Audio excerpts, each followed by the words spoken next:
Hey intro students, it's me, and I just want to really quickly go over our course project, which we have yet to turn in. It's going to be a short video. It really is. Okay.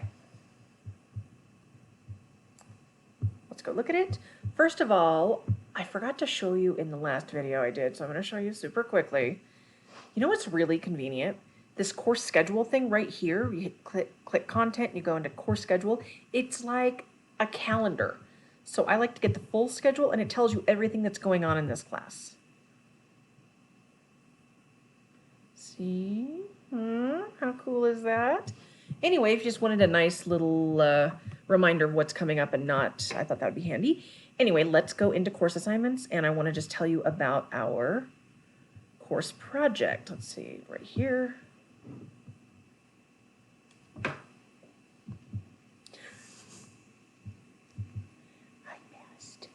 You know best. Okay. Let's do this. Let's go talk about that. Okay. If you were not in class when we talked about culture and we talked about norms and subcultures, it might be helpful for you to go review the PowerPoint. But regardless, this assignment is going to ask you to think about one subculture of which you are a member.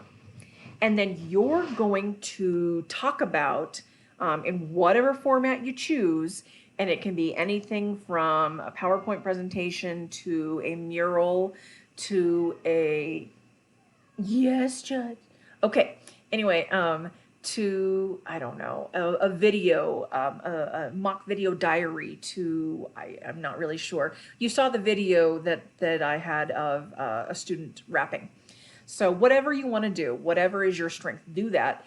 Anyway, and if it, by the way, is some tangible thing that you can't turn into me, take a picture of it and send it to me. That'll work. Anyway, you're going to pretend that I am a member of your subculture. Right, and I am asking you, hey, so, like, how are you supposed to act as a member of this subculture? What are the ways you're supposed to dress, talk, some of the things you're supposed to eat, whatever it may be? I know. There you go. However you can do that. So I have an example. As you know, I write novels, so my example is being a romance writer. So I talked about some of the norms that govern being a romance writer. The difference between a B and an A for this assignment will be bringing in some sociological imagination.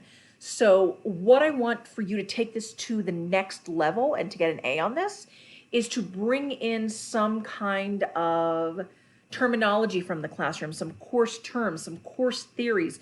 Use your sociological imagination. Pull in some gender stuff, pull in some race stuff.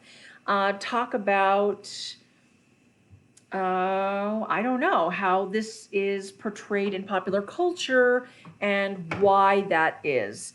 One thing that I find that is really helpful is sometimes to think through demographics, meaning who is disproportionately represented among your subculture. So for example, I know you're thinking, everyone's welcome in our subculture. We don't let anyone stay out or whatever. That's not what I'm asking. I guarantee there are certain groups of people, whether it's race or sex or class status or sexuality, who are overrepresented. I guarantee it. Come here. Someone feels neglected. So, for example, let me use my romance writer thing. So romance writers are disproportionately white. They're disproportionately conservative. I actually know this from some of the research that I've read. And it might be interesting to talk about, obviously, romance writers are also disproportionately women. That doesn't mean that you can't have men of color writing romances, but it tends to be women, and they tend to be whiter than average. So I might want to think through why that is.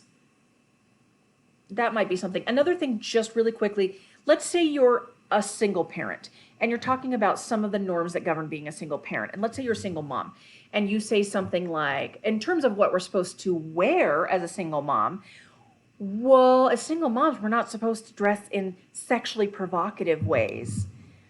And I've actually had a number of students say that, and I'm like,